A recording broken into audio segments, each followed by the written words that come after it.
Hello guys, very very good morning. সবাই কেমন আছো? আশা করি সবাই ভালো আছে এবং সুস্থ আছে। তো অভিক মিত্র ব্লগসে তোমাদের সবাইকে অনেক অনেক স্বাগত, অনেক ভালোবাসা দিয়ে আরেকটা নতুন ব্লগ নিয়ে চলে এলাম। যে যেখান থেকে দেখছো আমার ব্লগটা, তোমাদের সবাইকে অনেক অনেক ভালোবাসা। তো সকালে উঠে কাজগুলো করে নিয়ে স্নান হয়ে গেলো, শ্যাম্পু করলাম, সকাল সকাল স্নান করলাম। বাবান গেছে পড়তে, আর আজকে যেহেতু একাদশী সেই কারণে সকাল সকাল স্নানটা করে নিলাম। এখন যাব রুটি করতে। বাবানও বলছে আজকে একাদশী করবো, বলছে মামার জন্য ভাত করবে না তুমি, আজকে আমি একাদশী করবো। তো চলো পটাপট রুটি কটা করে নিই, রুটি করবো, দুধ জাল দেবো, অনেক কাজ আছে, রেডি হব, প্রায় ডিউটি টাইম হয়ে যাচ্ছে।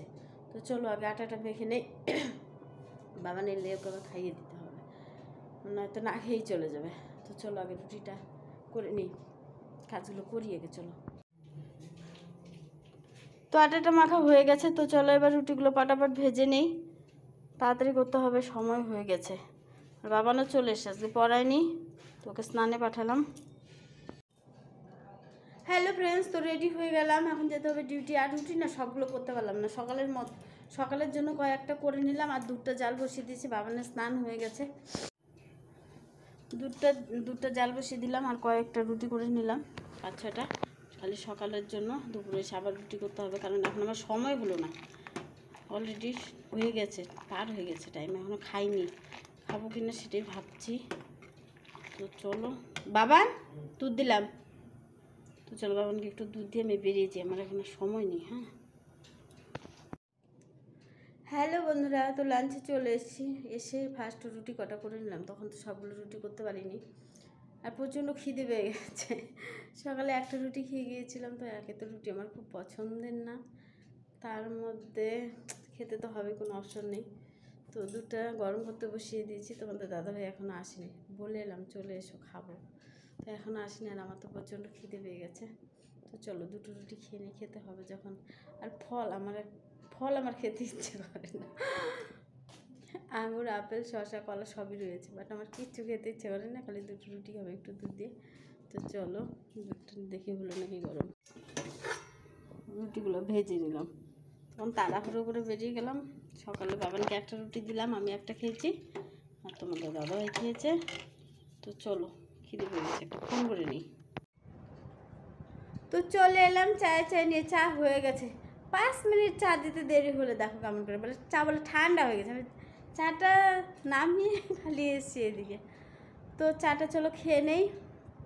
বাবান গেছে পড়তে, আজকে বাবান একাদশী করে নিজেও ক্লান্ত হয়ে গেছে, মা স্কুল থেকে এসে শুয়ে পড়ছে, বলছে আজকে আর পড়তে যাবো না। আমি বলছি তোকে কে করতে বলছে একাদশী? আমি বলছি তাড়াতাড়ি খা, বলছে আমার এত খিদে পেয়েছে, সব কিছু তো আমাকে, বলছে আমি সব খেয়ে নিতে পারবো, এরকম বলছে। তারপরে সব কিছু ফল টল সব কেটে দিলাম, রুটি দিলাম, দুধ দিলাম, খেয়ে তারপরে যে পড়তে গেল। তোকে আমি বলি, বলে সব রকম এক্সপিরিয়েন্স থাকা দরকার। এর আগে একদিন অনেক ছোটোবেলা আরেকদিন করেছিল, তোকে আমি বলি না, কারণ স্কুল প্রাইভেট সব থাকে, তো এমনি শরীর ক্লান্ত, খেতে চায় না। তো যাই হোক চলো, চাটা ঠান্ডা হয়ে যাবে, নিলে তোমাদের দাদাভাই চা বলে ঠান্ডা হয়ে গেছে, চলো আমি যাই। হ্যালো বন্ধুরা, তো রান্না বসিয়ে দিলাম, কি রান্না হচ্ছে, আজকে তো অন্য কিছু রান্না হবে না, আজকে আমি রান্না করছি ডালিয়া। আমি কোনোদিন খাইও নি, রান্নাও করিনি, তো তোমাদের দাদাভাই বলছে ডালিয়া খাবে, তো চলো আজকে সবজি দিয়ে ডালিয়া করবো। আমি সবজিটা আমি বসিয়ে দিলাম, তো সবজিটাকে চলো একটু ভাজা ভাজা করে নেবো, তার মধ্যে ডালিয়াটা ছেড়ে দেবো, খেতে যে কেমন হবে আমি কিন্তু ঠিক জানি না, আর আমি কোনোদিনও খাইনি ডালিয়া।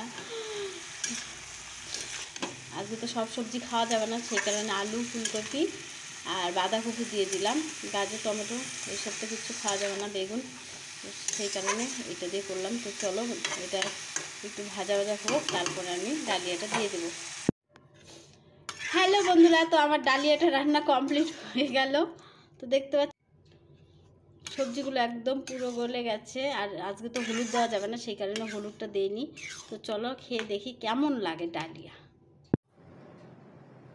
হ্যালো বন্ধুরা, তো রান্না হলো, খাওয়া দাওয়া হলো, একটু ভিডিও করে নিলাম, একটু লাইভ করে নিলাম, তো এখন ঘুমোতে যেতে হবে, অনেকটা রাত হয়ে গেছে, আর প্রচণ্ড ঘুম পেয়ে গেছে, শরীরটা খুব টায়ার্ড লাগছে, যেহেতু আমি ভাত প্রিয় মানুষ, ভাত না খেয়ে থাকতে পারলাম, মানে ভাত না খেলে আমার খুব কষ্ট হয়, এতটাই ভাত প্রিয় মানুষ। তো যাই হোক, সবাইকে গুড নাইট, সবাই ভালো থেকে সুস্থ থেকো, আর অভিক মিত্র ব্লগসের পাশে থেকো, আর সবাই লাইক কমেন্ট শেয়ার করতে কিন্তু ভুলো না, একদম ভুলবে না, ঠিক আছে? টাটা।